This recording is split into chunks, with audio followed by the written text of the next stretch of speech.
bolalar darsimizni boshladik. Juda ham yaxshi. Hozir esa chorakimiz yakunlanganligi sababli mavzularimiz ko'proq mustahkamlayapmiz. To'g'rimi? Demak, sizlar bilan biz so'z turkumlarini o'tganmiz. Hali nechta so'z turkumini o'tdik? 4ta.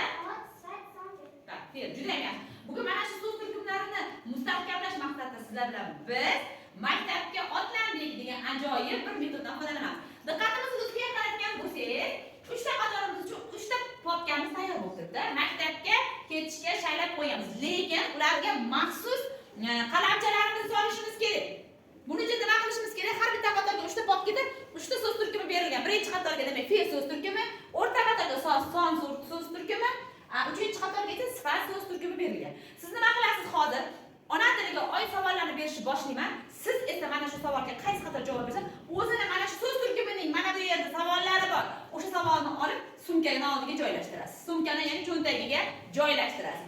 Natijalarni ko'ramiz. Savollar tugagan paytda to'g'ri foydalandingizmi so'roqlarini olib sumkalarga joylashtirayotganda va kim birinchi ko'proq savollarga javob berganligiga qarab turib va ko'proq qalamlarni sumkaga solganligiga qarab g'olib qatorini aniqlaymiz.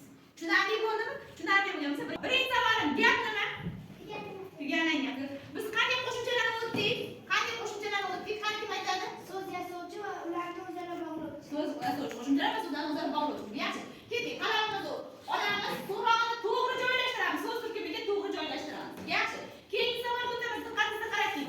Keyingi savolim sifat yasovchi qo'shimchalar qanday qo'shimchalar? Li, sizdor. Keyingisi gapni nechta bo'lakka bo'ldik? Qani? Bosh bo'lak, ikkinchi darajali. Yaxshi, baraka. Davom etamiz.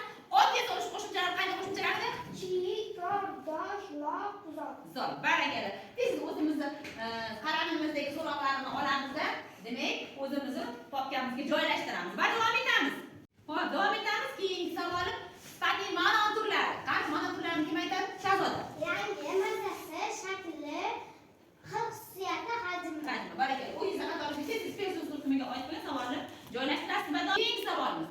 Birlikdagi ota ko'pida qo'llangan qaysi qo'shimchani oladi? Qanachasi? Lar qo'shimchasini oladi. Yaxshi, keyingisi. Gaplarni o'zaro bog'lovchi qo'shimchalarimiz qaysi qo'shimchalar doir? Li, da. Yaxshi, o'zimizni qatorimizga tezda yopishtiramiz va yana bitta savol beraman. Oxirgisi eshiting diqqat bilan. Gapning bosh bo'lagiga nimalar kiradi? Ega bilan kelib o'zimizni qatorimizga yopishtiramiz. So'roqimizni va natijalarga qaraymiz.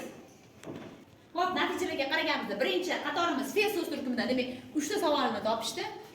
Qalamchalarni yig'ib 3 ta savolga javobini 3 ta savolni topishdi. Son so'z turkumidagi esa 4 ta qalamchani qo'lga kiritib, ular 4 ta o'sha nechta qancha so'rog'ini javob beradigan so'zlarni topishdi. Sifat so'z turkumi 3-qatorimiz esa 2 tagina qalamchani qo'lga kiritishdi. Demak, o'z-o'zidan ma'lum natijalarga qaraganimizda o'rtadagi son so'z turkumini olgan o'rta qatorimiz 4 ta qalamchani olib, so'roqlarni to'g'ri topib, bugun musobaqamizni g'olibi